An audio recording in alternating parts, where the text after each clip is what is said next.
గారు ఈ ఇంజెక్షన్ తో మా మావయ్యకి నయం అయిపోతుందా? నయం కావాలనే కదా టోయ్ ఇంజెక్షన్ ఇచ్చేది. ఏ రమణయ్య, నిన్ను గురించి మీ మేనలుడు మహా బాధపడిపోతున్నాడు.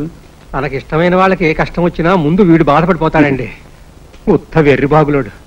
చూడండి డాక్టర్ బాబు, అయ్యగారితో చెప్పి వీడికి ఏదైనా పనిప్పి తిరిగి పుణ్యం ఉంటుంది. ఏం చదువుకున్నాడు? స్తోమత లేక నేనేం చదివించలేదు. కాకపోతే ఒళ్ళొంచి కష్టపడతాడు, నమ్మకంగా విశ్వాసంగా పనిచేస్తాడు. సరే, అలాగే చూద్దాం. రేపు ఒకసారి ఫ్యాక్టరీకి వచ్చి కనపడవా? అలాగే సార్. వస్తారన్నయ్య? ఆ డాక్టర్ బాబు పనిపించి మాత్రం ప్రయోజనం ఏముందండి? 4 రోజులు తిరగకుండానే వాళ్ళ అమ్మని మాట అన్నారనో వాళ్ళ నాన్నని తిట్టారనో చెప్పి పని మానేసి వస్తాడు. అయినా తేరగా మన నెత్తిని కూర్చొని తింటాం అలవాటు పడ్డాక వాడెందుకు పని చేస్తాడు? ఏటే నీ నస? ఆ మళ్ళీ బతుకున్న నాళ్ళు సణుగుతూనే దానికి చాకరీ చేసావు. ఇప్పుడు వీడికి కన్నతల్లిలాగా అన్ని చేసి పెడుతూనే ఎందుకే అలా అంటూ ఉంటావు? చేసేదంతా చేస్తూ ఎందుకు అలా నోరు పారేసుకుంటావు? రావే, నువ్వేమనుకున్నా సరే ఈ రోజు నా మనసులో మాట చెప్పేస్తాను. నీకు చక్కగా స్నానం చేయించాలని, సబ్బుతో గట్టిగా రుద్దాలని, టవల్తో మెత్తగా తుడవాలని, నిన్ను కప్పుకుని ఎన్నో ముద్దులు పెట్టుకుని పడుకోవాలని ఆశపడుతున్నానే. ఏమిటి అలా వాగుతున్నావు? వయసులో ఉన్న ఆడపిల్లని చూడగానే ఒళ్ళు మరిచి వాగుతున్నావా? ఇప్పుడు ఏమన్నానని? పైగా ఏమన్నానని అడుగుతున్నావా? స్నానం చేయించాలని, ముద్దులు పెట్టుకోవాలని. అయ్యో ఏమిటేమిటో వాగి ఇప్పుడే వాగలేదన్నావా? అదే, అది నిన్ను చూసి కాదు, మరి ఈ పిల్లిని చూసి. అట్టాగా. అయినా పిల్లితో మాట్లాడడం ఏంటి? పిల్లితో మాట్లాడకుండా పిల్లతో మాట్లాడమంటావా? అయ్యో నీకేం తెలీదు. అంటే అంటే నీతో మాట్లాడమంటావా? అయ్యో అయ్యో అయ్యో గట్టిగా అరవకు. అయ్యో అయ్యో, అలా మెల్లగా మాట్లాడు. నేనంటే నీకు ప్రేమ? అల్మే, నేను వండిన ప్రతి వంటకాన్ని నీకు స్పూన్ తో రుచి చూపించడం ఎందుకో తెలుసా? ఎందుకు? నేను స్పూన్ తో తీసి నీ నోట్లో పెడతాను, నువ్వు తినేసి వెళ్ళిపోతావు. ఆ తరువాత అదే స్పూన్ తో నేను తింటాను. అయ్యో మన మధురమైన ఈ ప్రేమ స్పూన్ ద్వారా కాకుండా నేరుగా నోటితో. అయ్యో అన్ని వట్టి మాటలే. అంటే ఎవరో చూస్తారు. నన్ను అడిగితే నేను ఇవ్వనా? ఏటది? కష్టపడి నా జేబు నుంచి తీసేవే అది. డబ్బా? ఆ డబ్బా కాదు, డబ్బు. ఉత్తినే తీసేలావయ్యా, పెట్టైనా. నేను ఇస్తూ ఉంటాను, నువ్వు దాస్తూ ఉండాలి.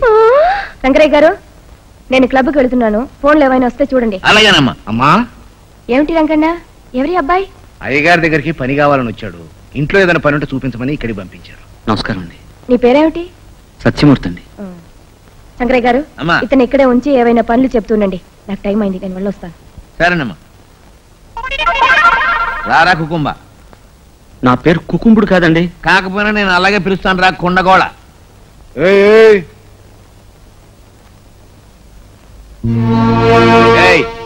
ఏంటా ఇలా చూసి అలా అంటున్నావు?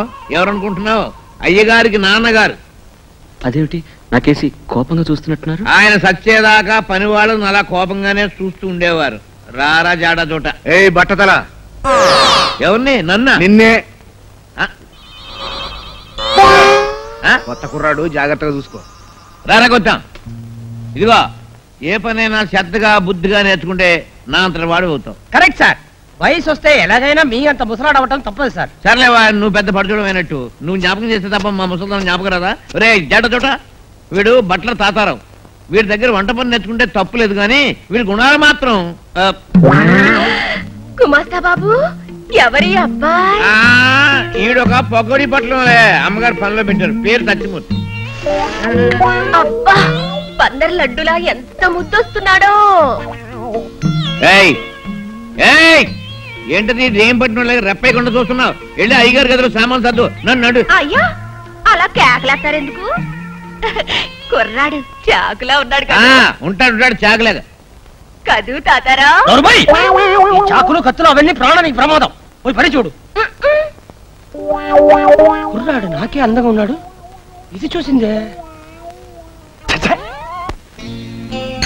నిర్మల గారు, విజయ్ గారు, మీరిద్దరూ కలిసి రాసిన లేటెస్ట్ బుక్ భర్తను గుప్పెట్లో పెట్టుకోవడం ఎలా అనేది చదివానండి. చాలా బాగుంది.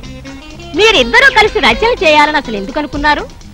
దేశంలో స్త్రీల స్వాతంత్రం కోసం ఈక్వల్ రైట్స్ కోసం విజయ నేను ఇద్దరం కలిసి పోరాడాలనుకున్నాం. ఈ పోరాటానికి దారి ఏమిటా అని ఇద్దరం కలిసి తెగ ఆలోచించాం. ఆలోచించి కలం పట్టాం. ముందొక ట్రాక్ చూసాం, అదంతా బాగుందన్నారు. దాంతో మాకు పూనకం వచ్చేసి వారానికి ఒకటి చొప్పున రాసి పారేస్తున్నాం. నమస్కారం అండి. నమస్కారం.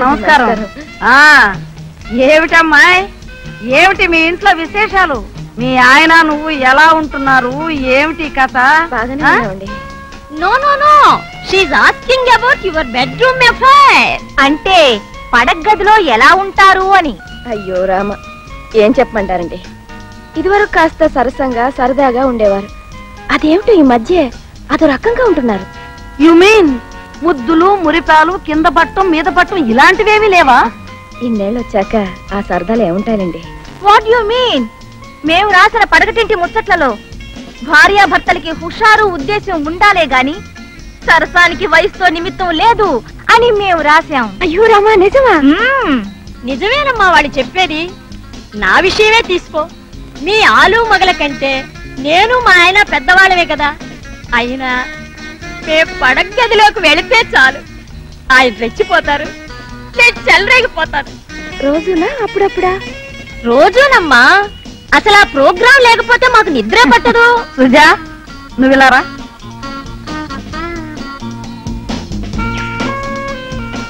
ఏం సుజా, మీ ఆయన నువ్వు సరిగ్గా మూడ్లో పెట్టడం లేదా? ఏ మూడో, ఎప్పుడు ఫ్యాక్టరీ అనో ఆఫీస్ అనో తిరుగుతూ ఉంటారు, మరి ధ్యాసే ఉండదు. పోనీ ఓ పని చెయ్యి, దెబ్బలాట పెట్టుకో. అయ్యో రామ, దెబ్బలాట పెట్టుకుంటే దగ్గర ఎలా అవుతామండి? అదే ట్రిక్. కాపురంలో కలహాలనే నవల్లో ఇదే పాయింట్ మీద మేము 50 పేజీలు రాసాం, పైగా మా సొంత అనుభవంతో. అంటే మీరు మీ ఆయనతో దెబ్బలాడి దగ్గరయ్యారా? అవునమ్మా. ఒక రోజు ఆయనకి తెలియకుండా నేను ఒక కాస్ట్లీ నెక్లెస్ కొన్నాను. అది ఆయనకి తెలిసింది, కేకలేశారు, నేను అరిచాను. ఆ దెబ్బతో ఆయనకు ఒళ్ళు మండిపోయి నన్ను ఒక్క పీకు పీకారు. అంతే, నేను మూతి బిగించి గదిలో ఒక మూల చాపేసుకుని పడుకున్నాను. రాత్రి అయ్యేసరికి ఆయన నెమ్మదిగా నా దగ్గరకు వచ్చారు. వచ్చి దెబ్బ గట్టిగా తగిలిందా నిమ్మి అన్నారు. కసరత్ చేసిన ఒళ్ళు మీది, మీ దెబ్బ గట్టిగా కాకపోతే నెమ్మదిగా తగులుతుందా అని నేను అన్నాను. మా సాహిత్యం నువ్వు పూర్తిగా చదివితే మీ ఆయన్ని నీ వెనకాలే తిప్పుకుంటావు. పైగా మీ ఆయనకి 40 ఏళ్ల వయసున్నా 20 ఏళ్ల కుర్రాళ్ళ చాకులా ఉంటాడేమో. నీకు క్షణం రెస్ట్ ఇవ్వడు. అయితే రేపే మీ బుక్స్ అన్ని పంపించండి. Sure sure.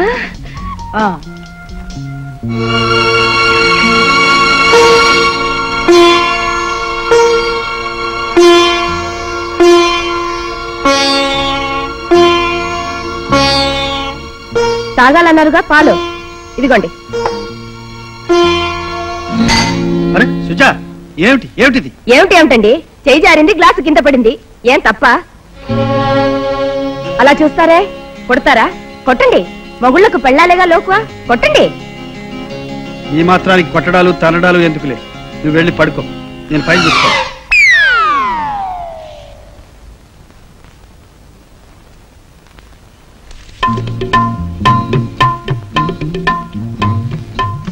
ఏమిటి ఏమిటి కథ?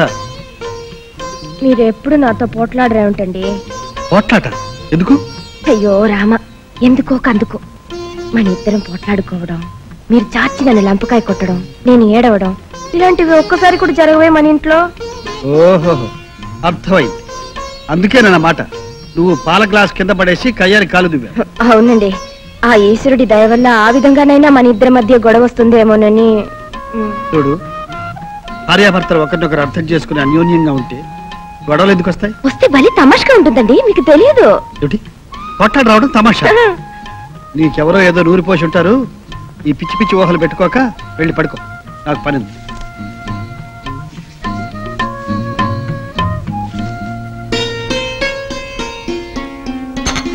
Good morning. అదేమిటండి ఇంగ్లీష్ వాళ్ళు పిలుచుకున్నట్లు? అయితే సుప్రభాతం శ్రీమతి గారు. సంతోషించాం గాని కాఫీ దాగండి శ్రీవారు. ఏమండి శ్రీమతి గారు, ఈ సంవత్సరం కూడా మీ భారత మహిళా మండలి చిల్డ్రన్స్ డే చేస్తుందా? తప్పకుండా. పైగా ప్రతి ఏడులాగా ఆ పండగ మన ఇంట్లోనే జరపాలని పట్టుపట్టాను. చూడండి, ఈ పిల్లల పండగ సరదా మీకు తప్ప మిగతా వాళ్ళకు ఉన్నట్లేదే. వాళ్ళకి ఒక్కొక్కళ్ళకి 4-5 పిల్లలు ఉన్నారు. బిడ్డలేని మనకి ఈ పండగ ఏడాదికి ఒకేసారి గాని వాళ్ళకి రోజు పండగే కనుక నా అంత సరదా ఎందుకుంటుంది వాళ్ళకి. నిజంగానే పిల్లలు లేని ఇంటికి, పువ్వులు లేని తోటకి కళాకాంతులు ఉండవు కదండి. సుజా, నీకెన్నోసార్లు చెప్పాను, బిడ్డలు లేదని బాధపడేదానికంటే నీకు నచ్చిన బిడ్డను చూసి ఎవరినైనా దత్తత చేసుకోవచ్చు. అలా చేసినా అది తెచ్చి పెట్టుకున్న బంధమే అవుతుంది గాని రక్త సంబంధం కాదుగా. కనీసం మీకు అన్నదమ్ములు ఉండి వాళ్ళకు పిల్లలున్నా బాగుండేది. మన పిల్లల్లాగా చూసుకునేవాళ్ళు. వంశపారంపర్యంగా ఒక బిడ్డే పుట్టాలని మా కుటుంబానికి ఏదో శాపం ఉంది. మరి నేనేం పాపం చేశాను ఆ ఒక్క బిడ్డ కూడా కలగదు. అయ్యో రామా, అనవసరంగా మిమ్మల్ని బాధ పెట్టినట్లున్నాను. ఇదిగో సత్యమూర్తి, ఆ హిందీ పేపర్ ఇలా పట్టురా. మీరు పేపర్ చూస్తుండండి, నేను టిఫిన్ రెడీ చేయమని తాతారావుతో చెప్తాను. ఇదిగోండి అమ్మగారు. ఏమిటి హిందీ పేపర్ తెమ్మంటే ఈనాడు తీసుకొచ్చాం? వేళాకోళమా, వినిపించలేదా? నన్ను అడిగితే రెండిట్లో ఏ ఒక్కడైనా కావచ్చు, లేక రెండు కావచ్చు. లేకపోతే చెప్పిన పని ఎందుకు చేయడమ్మా? ఏరా, నిన్ననే పనులు చేరా, ఇవాళే పొగరకిందా? అది కాదమ్మగారు, నాకు ఇంగ్లీష్ చదవడం. అయ్యో రామ, చూసారండి, ఏబిసిడీలు కూడా రాని వాడిని మన ఇంటికి పంపారు అన్నయ్య గారు. సుజా, సెక్రటరీ పోస్ట్ కాదుగా వాడు వచ్చింది ఇంగ్లీష్ తెలియడానికి. ఇంగ్లీష్ రాదు అని నిజం చెప్పాడు, అందుకు మనం మెచ్చుకోవాలి. సరేలేండి, పొరపాటు చేస్తే మెచ్చుకోవాలా? మీరు మరీ చెప్తారు. శంకరయ్య గారు, వాడిని 4 ఇంగ్లీష్ మొక్కలు నేర్చుకోమని చెప్పండి. చెప్తాం.